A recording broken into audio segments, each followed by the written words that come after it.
like MDH better. I gotta agree, so let's just jump into the Land of Dawn. Let's dive in to the Land of Dawn once again for game number 2. Match number 2 of the day as well. A best of 1. Volatile. Both teams will try to top their groups with this one. High stakes. As again, we get into the mid lane. And so far in this tournament, we've seen kind of a mix, right? Just based on game 1. Obviously still very low data, but mid control doesn't always equal the win early on now. Yeah, right now Gunnar is establishing dominance in the jungle, forcing Prince Fran to use the Retribution early, and looking more into this composition. Dragon, he's gonna be way tankier, especially with the Vengeance. So looking at this, MDH, they really have to focus on what they're gonna do in the mid stage of the game compared to Malvinas Gaming, because I kind of feel like Malvinas Gaming, even though like they're early game centric, it's pretty good if they just want to stall it out as well. Yeah, I mean, they have to wait level 4, right? Real World Manipulation, Numenor Blast, they need level 4 to really impact the Land of Dawn. And of course, MDH, they do need time in a sense. I mean, Jogua on that lane should be more proactive, but take a look here already. Aggressive maneuver on towards Steve. Will this be the first blood? And need my help. Will not pop that flicker just yet. No first blood in the first minute. Yeah, you know, both teams, again, just respecting each other. Not even a flicker or just a battle spell burnt out there. You can see both teams, they're just trying to play it slow. But in the XP lane, Dragon here already doing so much early on the glue. Joga is going to be forced to back up. Even though they kind of traded, right? The Lapu, the King, was able to clear it out, getting a bit more pressure to set up for the Turtle. So that's the question we have to start asking now. Who's going to start it up, and where is the countermeasure from the enemy team? For me, I would kind of say MDH should really try to force this out, because Gunnar, as the Joe, doesn't really need the level 4 to have a lot of crowd control. So I kind of feel like if they can push the pressure a little bit earlier, it would be benefiting them. MVG, if they can fight it out, then that's the way as well. Yeah, good rotations already from the side of both Malvinas Gaming and MDH, but it is going to be Malvinas who starts the Turtle up. The King already popping in that Bravest Spider. No ultimate for the Spine as Nart tries to open up the map. Will be stunned up by Stephis. Nart looks for a play. Jumps in with the way of the Dragon, bringing Harley back, and that's going to be Numenor Blast as well. Comes the wave popped into the back, but it's going to be the Numenor Blast connecting on the 3 members. It's still Joga who finds the Retribution. Goes on to Steffe. It's a 2-for-1. Joga now still in the midst of it all. Dragon dealing so much with the split. Nart knocking him up, getting out with the shampoo as the King jumps in. Prince Fran is low. Joga's low too. They're just going at it. And it is going to be MDH who wins it in the end. A slam in the end as well to smack Joga in the face to get a trade back. A good setup from Nart initially. Targeted the Eve, gets it, and he gets taken down early, which means MDH can force a little bit more fight. But MVG managed to find some compensation, taking down a member. And let's see, it's a reset for both, but MDH is still in the lead. Yeah, like I like that both teams are playing towards their own advantages, right? Because MDH tried to secure the mid laner first, picking it off first is very good. But we definitely see the power when it comes to MVG just by having this glue. Like, oh my god, like even the lane's like, please don't run away. I haven't been meta for so long. Let's fight. Dude, you can see the glue practically just carried that team fight, right? He was 1v3 and he didn't even have the Vengeance for the fight. So imagine with the Vengeance how much of a threat the glue is. What do you do against this man? This is not your jungle, this is my jungle. God, my name is Dragon. I'm the jungle for this one. Yeah, you can see 4 members have to come over towards the purple side as now Nart jumps in, dishing out some damage, bringing it back, but just a split, and he saves the Vengeance. It's all good, man. Wow. If 4 people were there, ready to initiate, and even he's like... And a Faramis. Yeah, it's like, I'm gonna split. This glue, man, in this update, it's again a very prio hero. Let's see though, MVG, can they extract this hero? Because actually, MDH, their rotations aren't bad, right? No. Let's see, the second turtle, who will get it?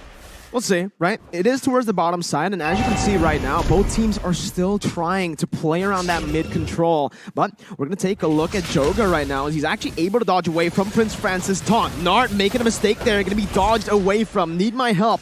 Or even with a Shadow Stampede.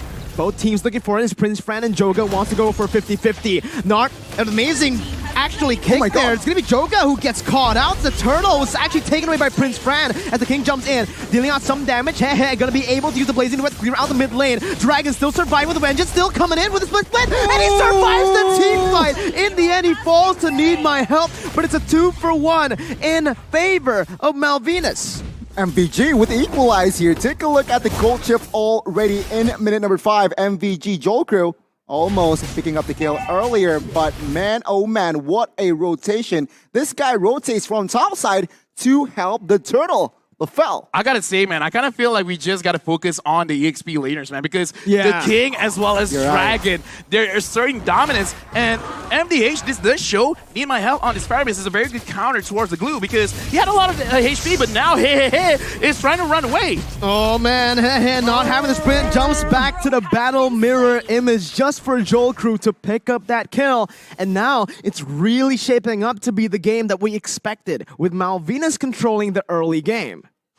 Take a look at the items as well here. Deep enchanted talismans are quite early, but another thing that pops in the screen is the items for that carry, LaFell.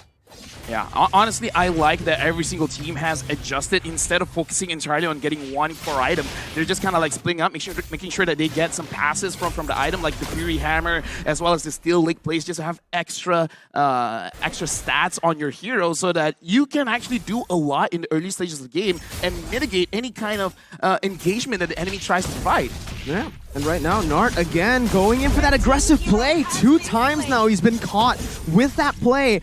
He wants to set it up. He wants to be the one to actually look for these proactive movements, but with the amount of mobility from Malvinas and with the stun as well provided by Steffe, he's not going to be able to do that at will. And now Malvinas, knowing that there's no roamer for MDH, they're completely controlling that top side, and they're taking the turtle right now, uncontested for free. What I love about Malvinas Gaming here is their execution is just so in sync, and they do not forget about neutral objectives like turrets and of course this turtle. They managed to find the 3rd turtle. Let's see, MDH, they need some compensation here. Yeah, Goldie's building. No, honestly, like I'm looking at this game and I'm seeing what are they waiting for, because Malvinas Gaming, look at this, the damage is so strong, and it looks like they're gonna engage onto the jungler. Joga's gonna be caught there by the Numenon Blast, and the real world manipulation basically zones everyone away from trying to follow that play up. MDH losing Joga on a Ling now that's behind of that Fredrin. The King using the Bravest Fighter just to clear out the waves. He's going to be punished here by a dive, and it's going to be the King who gets picked off, who jumps in looking for some more sustain. He gets up. Steffe looking for stun, jumps in, flickers as well under the turret just to smack him up. Harley surviving with one, buddy, one. My goodness, MVG, they are stepping on the gas here. The King needs to fall in the bot side, but take a look at this. MVG, they are looking to grab more space here, taking the tier 1 bot side, and seems like they will not get it. Still, MDH manages to defend that turret. Right now, MVG, they're just solidifying every single lane for themselves, because MDH, it looks like they're kind of getting picked off one by one, because Gunnar tries to get information, but because the carry is there, you're going to get popped so fast. And I kind of feel like this is creating such a big problem for the side of MDH, because the Glue is more tankier than the roamer, and when it comes to Joel Crew on this carry, he really doesn't care who's in front of him. So right now, MVG, they're getting their win condition. The King goes in, but he didn't catch anyone. Nart going to be able to find a way to drag it onto Steffe. That's just the roamer. That's going to be the backline, targeted by Prince Fan. Oh, they're now, engaged. real world manipulation on top of the Faramis ult, as that's going to be the Blazing Duet popped in as well. Harley caught low. Joel Crew still free hitting with a full HP bar. He's still actually going to be able to push MDH back, but it's MDH who finds the pick.